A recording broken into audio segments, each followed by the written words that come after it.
Kutoka sura ya 2 na sura ya 3, Mungu alimtembelea Musa. Nafikiri sura ya 3 exactly. Alipofika akamwambia, kilio cha watu wangu kimenifikia.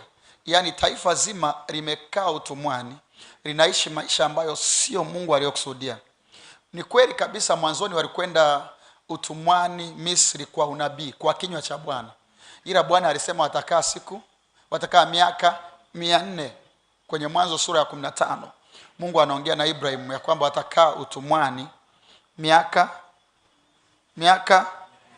400. Ila cha ajabu ikafika hadi miaka 430 bado watu wako utumwani.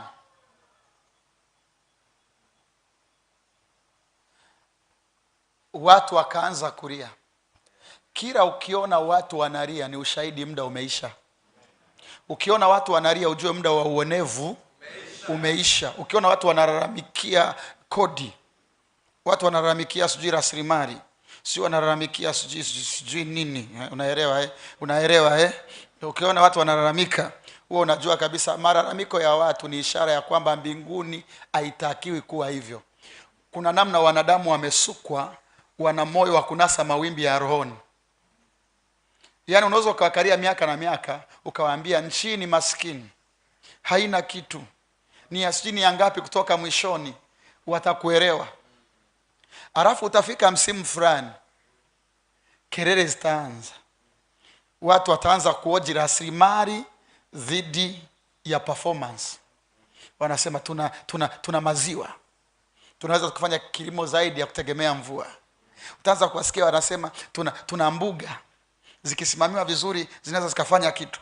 Utaanza kusikia tuna Tanzanite iko kwetu tu, haiko kwingine kokote, tukimanage dunia nzima itakuja kutupigia magoti kuchukua.